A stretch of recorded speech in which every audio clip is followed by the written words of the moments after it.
Praise the Lord. After so many days, I'm going to share you a small word of God after a long break.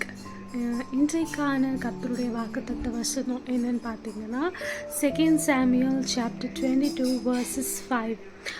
அது என்ன சொல்லுதுன்னு பார்த்தீங்கன்னா, it says the prophet said to David, depart from your stronghold and go to the land of Judah. So இன்றைக்கு ஆண்டவர் என்ன சொல்கிறாருன்னா, உங்களுடைய பலவானுடைய இடத்துலேருந்து நீங்கள் பலவான் கட்டி வைத்திருக்கிற கோட்டையில் நீங்கள் இன்னும் இருக்காதீங்க. ஸோ நீங்கள் என்னோடய ப்ரீவியஸ் வீடியோஸ் பார்த்தீங்கன்னா you will know what is Judah means. ஜூடானா ப்ரைசிங் காட். அப்போ ஆண்டவரை நம்ம துதி செய்கிறது. அப்போது ஆண்டவர் சொல்கிற வார்த்தை என்னென்னா, நீங்கள் இப்போது இருக்கிற சூழ்நிலையிலேருந்து நீங்கள் உடனே அந்த இடத்த விட்டு போங்க. மீன்ஸ் நீங்கள் எந்த ஒரு சூழ்நிலை, எந்த ஒரு கட்டப்பட்ட சூழ்நிலை, எந்த ஒரு பலவீனத்தின் சூழ்நிலை, போராட்டத்தின் சூழ்நிலை, எந்த விதமான பலவானுடைய கோட்டையினால் நீங்கள் கட்டப்பட்டு இருக்கிறீங்களோ அந்த இடத்துலையே நீங்கள் தங்காமல் யூ ஹாவ் டு டிபார்ட். நீங்கள் எப்படி டிபார்ட்னா, உங்களுடைய இருதயம் ஆண்டவரை துதிக்கிறதுல ஷிஃப்ட் ஆகட்டும். Let not your heart be thinking okay I am sick, நான் ரொம்ப பலவீனமாக இருக்கேன், எனக்கு இந்த வியாதி இருக்குது, எனக்கு இந்த போராட்டம் இருக்குது, நான் இந்த கடனில் இருக்கிறேன், நான் இந்த கட்டுக்கல்ல இருக்கிறேன். let not your heart think that, but instead let your heart praise God. அதாவது so depart from your stronghold and go to the land of Judah. அதாவது ஆண்டவரை துதிக்கிற இடத்துக்கு நீங்கள் போங்க. forget your sickness. So you can ask me, how can I forget my sickness? My pain is continuously,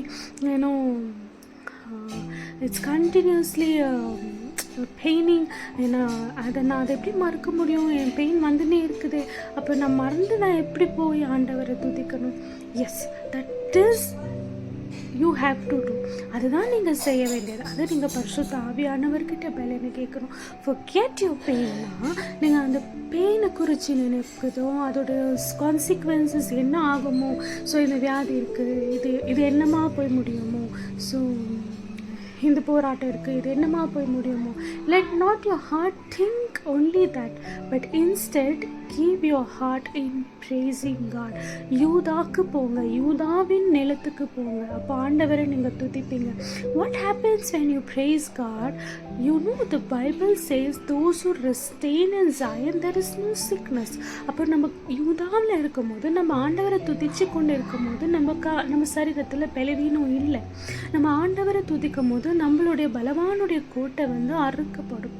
நம்ம எந்த கட்டுக்களில் இருந்தாலும் அதை தேவன் நிர்மூலமாக்குவார். ஸோ அந்த பலவீனத்திற்கு நம்ம இடத்துல எந்த ஒரு அதிகாரம் இருக்காது. So when you depart from your stronghold, உங்கள் பலவானின் கோட்டையிலேருந்து நீங்கள் விடுதலை நீங்கள் போகணும். போய் நீங்கள் யூதாவில் வசிக்கும் போது பலவானுடைய கோட்டை தகர்க்கப்படும், விழப்படும்.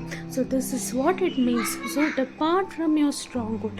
God is clearly telling to someone today, depart from your stronghold and go to the land of Judah. So depart. Do not stick to the stronghold. Do not live in your stronghold. Instead, depart and go to the land of Judah in praising. Praise be to God. Amen.